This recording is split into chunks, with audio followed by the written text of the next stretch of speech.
Balakan rayonunda həyətyanı yeni tikili ev satışa çıxarılır. Tam 2 mərtəbəli evdir. Qazma cillik ərazisində yerləşir. 60 sot torpaq sahəsi var.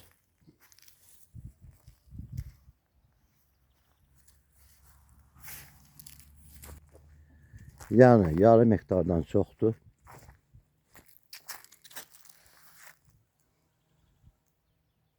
Səliqəli şəkildə tikilmiş evdir, gördüyünüz kimi. Yerdən beton kəmər gedilmiş, gördüyünüz kimi. 40-50 tona fındıq ağaçları var. Qeyd etdiyim kimi yeni tikilidir. Evin arxa görünüşü, arxasında fındıq bağıdır. Setkanın yan tərəfi yenə evə məxsusdur. Bu torpaqda həmən saxlanan evə məxsusdur. İçərisində yeni salınmış meyvə ağaçlarıdır. Ümumi sahəsi 64'dur. Yəni yarım hektardan çoxdur. Yol kənarıdır.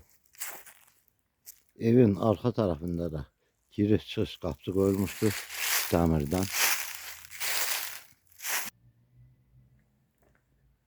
Gördüyünüz kimi yeni tikilidir. Möhkəm şəkildə tikilmiş bir evdir. İşıq xətləri işlənilibdir. Cütdaş kubikdən tikilib.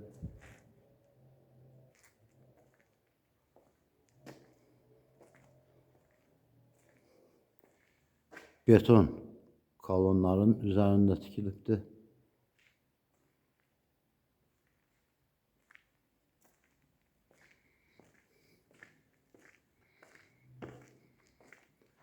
Dəmirdən pilləkənlər qoyulub.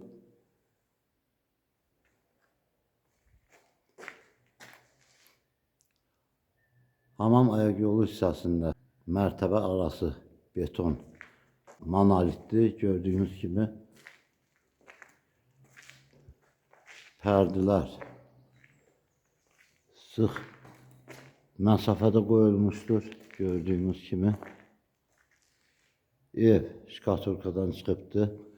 Birinci, ikinci mərtəbəsi. İkinci mərtəbəsi 5 otaqdan ibarətdir.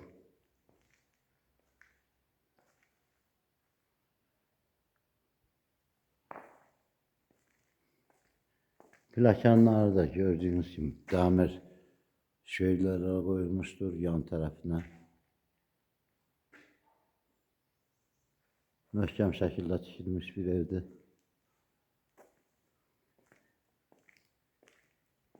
Pəncərələr plastik küt aynadır. Gördüyünüz ev 300 kvadratdır, 150 kvadrat. Alt mərtəbəsidir, 150 kvadrat. Üst mərtəbəsidir, ümumi 300 kvadratdır. Qeyd etdiyim kimi çox möhkəm şəkildə bir tikilmiş evdir. Cillik kəndində yerləşir. Ərazisi 64'dur. Qiyməti videonun altında qeyd olunacaqdır.